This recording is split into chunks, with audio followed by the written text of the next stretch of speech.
Kenneth Trentadue was he did a little bit of time in the military during the Vietnam era.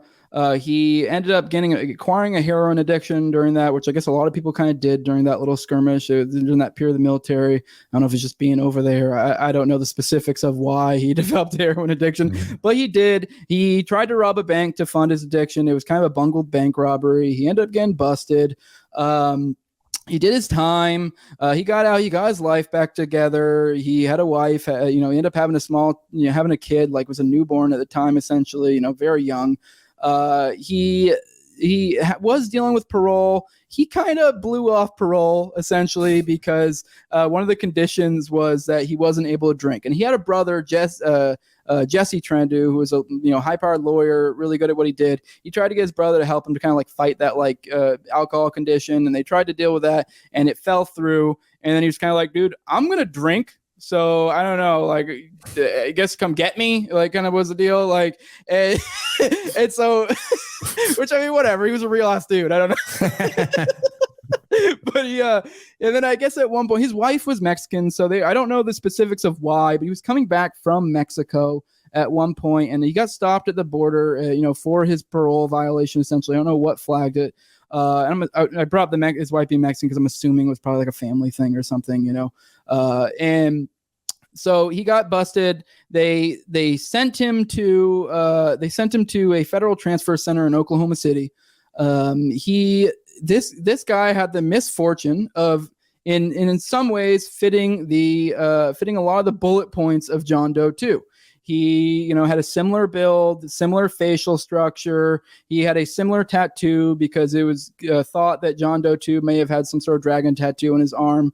Kenneth Trentadue had like a dragon tattoo on his left forearm, which a lot of people might instantly think, well, okay, if that's him, because tattoos are pretty distinct usually. This is like kind of like generic looking like 90s flash art dragon tattoo. So like it's not saying much, but he also had the bank robbery on his record, which anyone who's studied OKC knows there's a part of this story is that McVeigh and then some of his accomplices were kind of associated with this group of bank robbers, which later became known as the Aryan Republican Army, and they were conducting bank robberies to fund their domestic terrorism efforts, essentially. And so he kind of fit a lot of these different criteria of what John Doe 2 might be. And this guy ended up dead. According to their story, he said he looked like they said what they told the family is that he hung himself in his cell, which I forgot. I left out. His cell was in like kind of like a special security area, kind of like one of those areas that like Jeffrey Epstein was kind of in the federal transfer center. So this was like upscale jail in a protective area. Like there was like videotapes, there were log books, all sorts of stuff. It's basically supposed to be impossible to kill yourself there. So he tried to according to him, he hung himself. The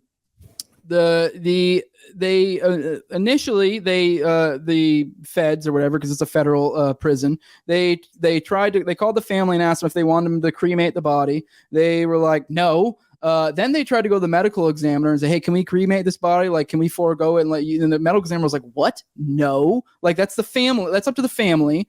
And then eventually over time, there was even a little bit of battle here. The family gets back the body. The body is returned to them. And if you go check out my article, No Way Jose 2020.substack.com, I believe, it's the only article there. I just dropped a couple days ago. I put pictures in there. You can see the state of the body. The family took pictures of the body because they were like, what the hell? We need to document this. You can see there's like bruises, scratches, cuts, what looks like burns. There were ligature marks on him that don't look like something that would be from like a bed sheet. If you look at it, there's actually a photo of a close-up on his neck, and it looks like kind of the perfect indentations of like zip ties. So it looks like that's how they killed him, with zip ties. And like that's what did him in. So the family was obviously upset about it. The brother, they killed the wrong dude. They killed the wrong dude. They thought this guy was John Doe 2. And I mean this in multiple ways when I say they killed the wrong dude, because this was, I mentioned earlier, this dude's brother was Jesse Trentadue, who was a lawyer. He was a former Marine. He's kind of once again, another real ass dude.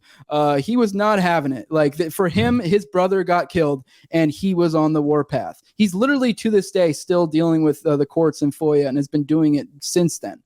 He's actually responsible for a lot of the stuff that we have today. A lot of the FOIA stuff I mentioned before is due to him dealing with FOIA lawsuits.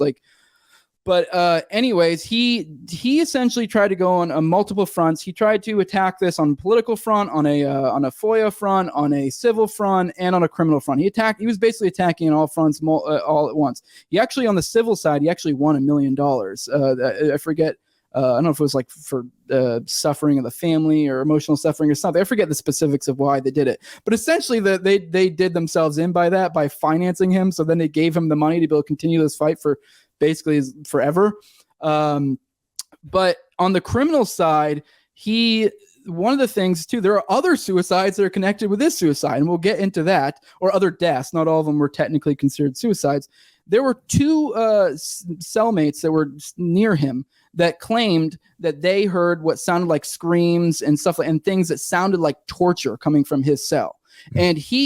And both of them were willing to testify. One of them ended up ruled a suicide. One of them ended up ruled a drug overdose. Isn't that convenient? And then on top of that, there was another individual, Norman Pearl, who was the expert videographer that they used in the Rodney King trials. He was actually, according to, this is how like Jesse Trentadue tells it. I was struggled to find sources for elsewhere, but according to Jesse Trentadue, who I trust personally, when you look into his story, but according to him, Norman Pearl came to him and told him that the FBI came to him and essentially wanted his professional opinion on the aspect of that the cameras did not pick up what happened that night, and wanted him this professional opinion if there was any way this could have been essentially anything other than manually done by like a person. And Norman Pearl, and they were insistent that they didn't want a written report, they wanted an oral report. And he told them, no, there's no way, this had to be done manually. And essentially the feds were like, well, okay, that's it. Don't talk to anybody about this. He came to Jesse Trentadue and told him, I'm willing to testify. He also ended up dying. To be fair, he died. He was reported a heart attack, which, I mean, I don't know. I'm even like kind of suspicious enough where I don't know. It's awfully convenient. I mean, to be fair, the one guy could have killed himself. The one guy could have actually been legitimately like overdosed. This guy could have legitimately had a heart attack. But you get to a point where like, why the fuck are all the witnesses Why are dying? all of them dying? Yeah. So yeah, I mean that's kind of like, I guess that's the some of the pertinent stuff there. I mean, there's more to go into that. There's a lot of stuff in like I mean, because Jesse's been fighting this fight forever. He's dealt with many court battles with the essentially the FBI.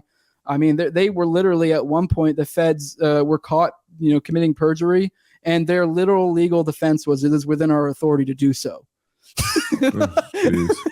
Like it goes deep when you start digging into, especially the different court cases. There's so much to look into, and it's like the guards that were on station, they were caught perjuring, essentially with their story of what happened. Jesse tried to pursue that, and I forget exactly what happened, but essentially the courts wouldn't let him. They essentially sealed it, or I forget the specific terms legally speaking of what that entailed, but essentially they wouldn't let it happen, which was insane. Like, what do you mean? Like, these guys just perjured. Like, this should be like, I should be able to pursue this and reattack. And nope, we're dropping that. And yeah, that is yes. Once you start digging into the people who died, it is, and there's still so much more to this whole story. It is just insane.